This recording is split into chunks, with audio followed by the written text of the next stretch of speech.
శ్రేయం గురుదత్త ఆత్మీయులందరికీ స్వాగతం. మనకు అక్టోబరు అంటే 2024 అక్టోబరు 3వ తేదీ నుండి శరన్నవరాత్రులు ప్రారంభమవుతున్నాయి. ఇది మనందరికీ తెలిసిన విషయమే. ఇక్కడ 3వ తేదీ నుండి మొదలుకొని 12వ తేదీ వరకు ఉంటాయి. ఈ మధ్యలో నవదుర్గ ఉపాసనలు చేస్తూ ఉంటారు. ఒక్కొక్క దేవి యొక్క ఉపాసన ఈ విధంగా చేయడం జరుగుతూ ఉంటుంది.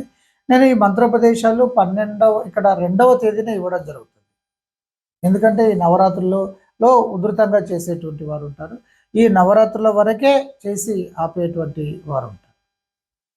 సో ఇది విషయం. ఇక ఇంకొక విషయం ఏంటంటే, గత సంవత్సరము మనము దశమహావిద్య హోమాలు చేయడం జరిగింది.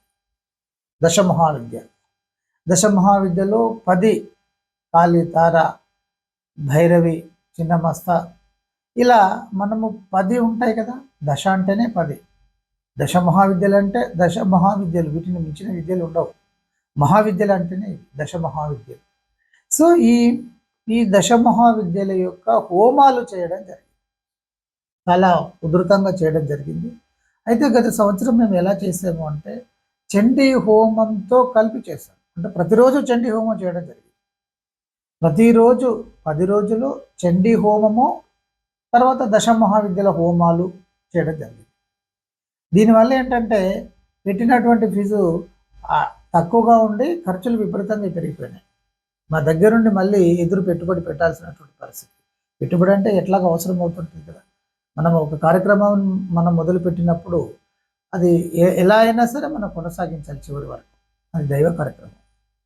ఇక్కడ ఈసారి ఏం చేస్తున్నామంటే, దశ మహావిద్యలో ఇక్కడ దశ అన్నప్పుడు 10 అవుతున్నాయి, ఈ నవరాత్రులు అన్నప్పుడు 9 అవుతున్నాయి అని అనుకున్నప్పుడు ఒక రోజులోనే 2 హోమాలు చేయడం జరుగుతూ ఉంటుంది. అది ఏమిటి అనేది నేను నెక్స్ట్ ఒక డేట్గా ఇవ్వడం జరుగుతూ ఉంటుంది. ఏ డేట్లలో ఏ దశ మహావిద్యలు చేస్తున్నాం అనేటువంటిది మీకు చాలా క్లియర్గా ఇవ్వడం జరుగుతుంది.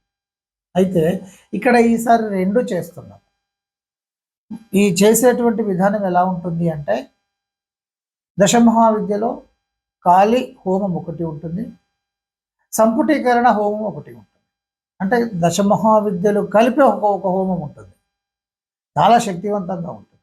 అలాగే ప్రతిరోజు కూడా ఒక హోమం ఉంటుంది. దేంది? ఇక్కడ కాళీమాత అయితే కాళీమాత, తార, కాళీ, తార, త్రిపుర, భైరవి, చిన్నమస్త ఇలా ఒక్కొక్క ప్రత్యేకతను అనుసరించేసి ఆ దేవి యొక్క హోమము, తర్వాత సంపుటీకరణం చేసినటువంటి 10 విద్యలను సంపుటీకరణం చేసినటువంటి 2 విధానాల హోమాలు ఉంటాయి. ఒకటి శత్రు నిర్మూలన.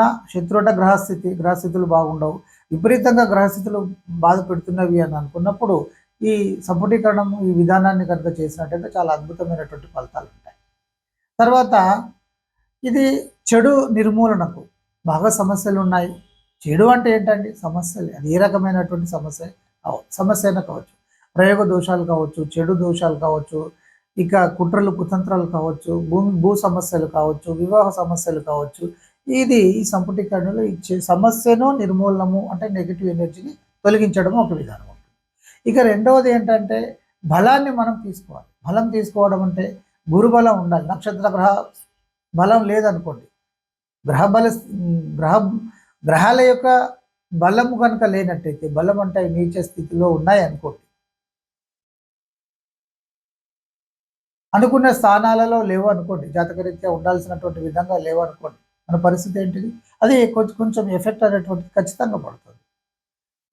అంటే మళ్ళీ ఇంకొకటి ఏంటంటే, ఒక వ్యక్తి సంపాదించేటువంటి విధంగా వెళ్ళట్లేదు అనుకోండి, అంటే స్వయంకృత అపరాధాలతో సరైనటువంటి నిర్ణయాలు తీసుకోకపోవడం కావచ్చు, ఒక జ్ఞాన సంబంధంగా వెళ్ళకపోయి ఉండొచ్చు, పరిజ్ఞానపూర్వకంగా వెళ్ళకపోయి ఉండొచ్చు, లేదా ఏదైనా కుట్రలు కుతంత్రాల వల్ల ఇబ్బందుల పాలవుతూ ఉండొచ్చు.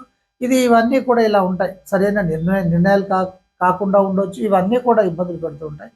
అంటే ఇవన్నీ తీసేయాలి అంటే ముందు ఆ వ్యక్తికి బలం కావాలి, గురుబలం కావాలి, గ్రహాల యొక్క బలం కావాలి, ఆ వ్యక్తి యొక్క శక్తి సామర్థ్యాలు విపరీతంగా పెరగాలి.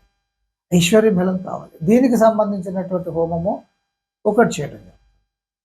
అంటే ఈ 10 వాటిలోనే విధి విధానాలు ప్రకారం చేయడం జరుగుతూ ఉంటుంది. అయితే ఒక కాళీ, తార, భైరవి ఇలా మాత్రము ఒక్కొక్కటి ఒక్కొక్క రోజు చేయడం జరుగుతుంది. ఒకరోజు మాత్రం 2 చేయడం జరుగుతుంది. దాంతోపాటు ఈ సంపూర్ణీకరణ చేసినటువంటి హోమాలు ఇక్కడ చండితో సంబంధం ఉండదు. డైరెక్ట్గా మనం హోమాలు చేయడం జరుగుతూ ఉంటుంది. చేయించుకోవాలి అని అనుకునేటువంటి వాళ్ళు మీరు పర్సనల్గా మీరు ఆ కనిపించేటువంటి నెంబర్లకి, స్క్రోలింగ్లో ఉండేటువంటి ఆ నెంబర్లకి ఫోన్ చేసి విషయాలన్నీ తెలుసుకునే ప్రయత్నం చేయండి. సాధ్యం ఇక్కడ దశ మహావిద్యలు బిడ్డ ఇది ఈ దశ ఇప్పుడు చండీ హోమం అంటే చకచక మన ఇంట్లో చండీ చేసుకుంటూ ఉంటాం. చండీ హోమాలు కానీ కదా, లక్ష్మీ గణపతి హోమాలు కానీ ఇలా మనం చేసుకుంటూ ఉంటాము. కానీ ఇవి అరుదుగా ఉంటాయి. అది నవరాత్రుల సందర్భంలో అంటే అది విశేషమైనటువంటి పర్వదినాలు కనుక శక్తి కూడా చాలా అద్భుతంగా ఉంటుంది. కనుక ఈ రోజులలో ఇది తక్కువ సమయం, అంటే సంవత్సరంలో ఒకసారి మాత్రమే నేను ఈ కార్యక్రమాన్ని తలపెడుతుంటాను. కనుక ఉపయోగించుకునేటువంటి వాళ్ళు ఉపయోగించుకోండి. ఇక ఇండివిజువల్గా కావాలనుకునేటువంటి వాళ్ళు అది వేరు, అది కొంచెము ఎక్స్పెండిచర్ ఎక్కువగా అవుతుంది, ఎక్స్పెన్సివ్. అది గురుగారు మేము దశమహావిద్యలు చేయించుకుంటామని చెప్పేసి ప్రత్యేకంగా చేయించుకుంటారు. అలా 3 రోజులు చేయించేసుకోవచ్చు.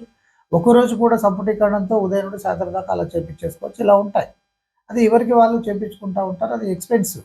అది చేయించుకునే వాళ్ళు చేయించుకుంటారు. ఆ ఓపిక ఉండేటువంటి వారు చేయించుకుంటూ ఉంటారు. కానీ అంతా అందరికీ ఉండదు కదా. అందరికీ చాలామందికి చేయించుకోవాలని ఉంటుంది. సో మనకు సమస్య ఏంటంటే ద్రవ్యం అనేటువంటి సమస్యగా ఉంటుంది. అందుకని చెప్పేసి ఇక్కడ సామూహికంగా మనము తక్కువలో పెట్టడం జరుగుతుంది. గత సంవత్సరం కూడా చాలా తక్కువలో పెట్టడం జరిగింది. ఆ ఎదురు పెట్టుబడి పెట్టాల్సినటువంటి అవసరం ఉంది. దానికన్నా కొంచెం ఎక్కువగా ఉంటుంది. కానీ టోటల్గా దశమహావిద్యలు ఈ విధానంతో పోలిస్తే మీకు అది చాలా స్వల్పంగా ఉంటుంది.